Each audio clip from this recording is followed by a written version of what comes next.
القذافي في الجحيم، وبجانبه بشار الأسد. وفي المشهد نفسه نرى فلاديمير بوتين غارقا في أتون النار.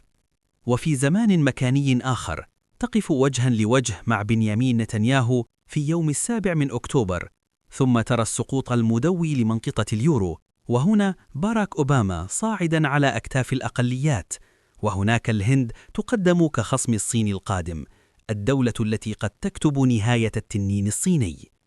قد تبدو هذه الصورة طبيعية جدا لو أنها رسمت عام 2024 بعد سقوط بشار الأسد وأحداث 7 من أكتوبر والأزمات الاقتصادية المتلاحقة. لكن الصدمة الحقيقية أن هذا الغلاف نشرته صحيفة The Economist عام 2012. غلاف يحكي بالتفاصيل ما جرى وما يجري وربما ما سيجري على هذا الكوكب. نبوءاته كثيرة، بعضها تحقق وبعضها ما يزال ينتظر مصيرا غامضا.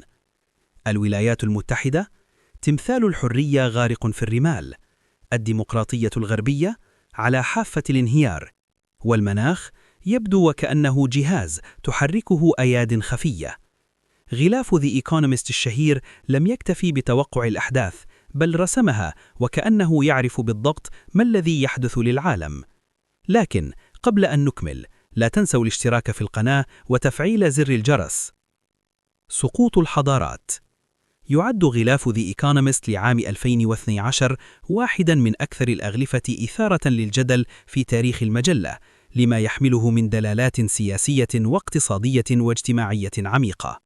بعض هذه الدلالات يمكن اعتباره تحليلا لواقع ذلك الزمن، والبعض الآخر يبدو وكأنه تنبؤ بالمستقبل.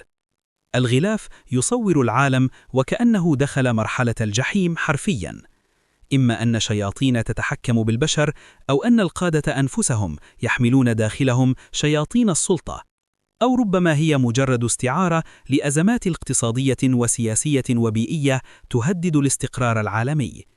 هذه الفكرة تعيدنا إلى تاريخ سقوط الحضارات العظمى مثل الإمبراطورية الرومانية التي انهارت بسبب الفساد الداخلي والصراعات والتوسع المفرط. فهل نحن اليوم أمام سيناريو مشابه لكن بنسخة حديثة؟ تمثال الحرية يغرق.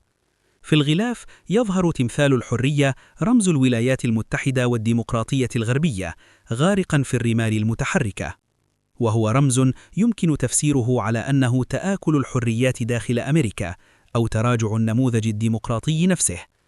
أحداث اقتحام الكابيتول عام 2021 ورفض جزء من المجتمع الأمريكي لنتائج الانتخابات كشفت انقساما دميقا داخل الدولة التي لطالما قدمت نفسها كحامية للديمقراطية.